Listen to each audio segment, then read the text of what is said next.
क्या आपको बार बार नीट में नाकामयाबी की वजह से डॉक्टर बनना नामुमकिन लगता है तो मायूस होना छोड़ दीजिए।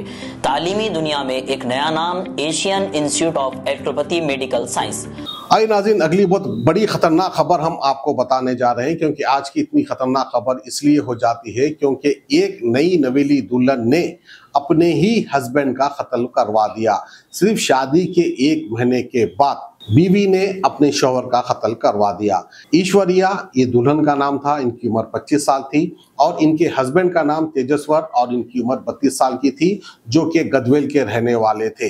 1 महीना हुआ था इनकी शादी हुए और ईश्वरिया कल्लूर मंडल जो कि कंडूल में आता है आंध्र प्रदेश में, वहां की ये रहने वाली थी। बहरहाल जो है 1 महीना हुआ था शादी होकर। शादी होने के बाद जो है ईश्वरिया ने 3 प्रोफेशनल यानी कॉन्ट्रैक्ट किलर्स को तेजस्वर की सुपारी दे दी थी कि इसका कत्ल करना है। आखिरकार जो है कॉन्ट्रैक्ट किलर पैसे ले लेकर इसके हस्बैंड तेजस्वर का कत्ल कर देते हैं। अंजनिया टेम्पल बच्चूपल्ली में जो है इसकी लाश मिलती है। वहीं पर जो है तेजस्वर की वाइफ ऐश्वर्या को पुलिस सस्पेक्ट में रखती है। आखिरकार पूरी तहकीकात करने के बाद जो है किलर पकड़े जाते हैं और जो है ऐश्वर्या को भी अपनी हिरासत में ले लेती है पुलिस।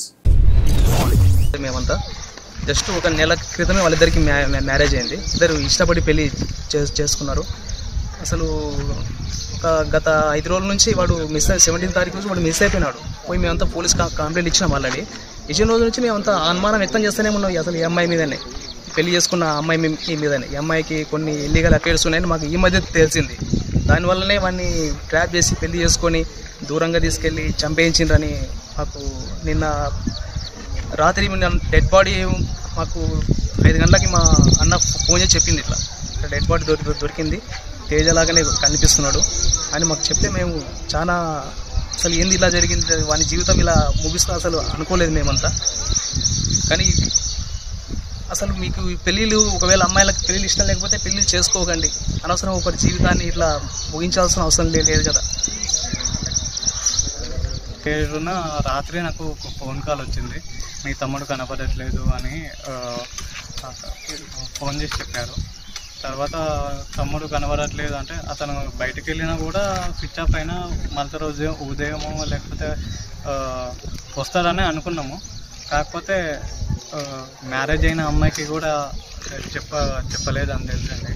అయితే నేను ఏం చేశానంటే పోలీస్ స్టేషన్కి వెళ్ళి, సార్ ఇట్లా మా తమ్ముడు మిస్ అయ్యిండు, 2 ఫోన్లు స్విచ్ ఆఫ్ వస్తున్నాయి అని నేను అక్కడ దరఖాస్తు ఇవ్వడం జరిగింది. వాళ్ళు కూడా ఎంక్వైరీ చేయడం స్టార్ట్ చేశారు.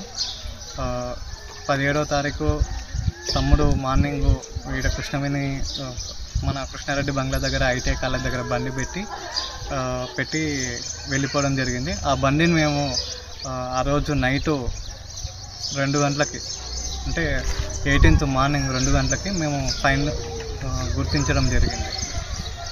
ఆ బండిని ఫైండ్ అవుట్ చేసింది కూడా వాళ్ళ మామయ్య పరశురాముడు, ఆ పాప వాళ్ళ మామయ్య పరశురాముడు. తర్వాత ఆ బండి అక్కడ ఉండడం తర్వాత నేను అదే తీసుకెళ్ళి నేను పోలీస్ స్టేషన్లో ఇన్ఫామ్ చేశాను. వాళ్ళు సీసీటీవీ ఫుటేజ్ వాటిని కలెక్ట్ చేసి తర్వాత తను ఎక్కడికి వెళ్ళిండు ఏంటి అని పోలీసు వాళ్ళు ఎంక్వైరీ చేయడం స్టార్ట్ చేశారు. Asian institute of allopathy medical science, हम बदलेंगे आपके डॉक्टर बनने के ख्वाबों और उमंगों को हकीकत में। हमारे यहाँ तजुर्बेकार और आला तालीम याफ्ता उस्तादों की निगरानी में स्मार्ट डिजिटल और एयर कंडीशन क्लासेस, प्रैक्टिकल और ऑनलाइन क्लासेस, जदीद लैब और मजीद बेहतरीन सहूलियात दस्तियाब है। हमारे इंस्टीट्यूट में तमाम कोर्सेज के लिए दाखिले जारी है, जैसे कि BEMS bachelor of electropathy medical science, MD doctor of electropathy medical science, DEMS diploma in electropathy medical science. दाखिले के लिए आज ही राब्ता पैदा करें। Address Asian institute of electropathy medical science beside Saint Francis Xavier junior college, Barkatpura, Hyderabad. Mobile number 8712826346, 8712826347। हमारी website है www.aiems.co.in।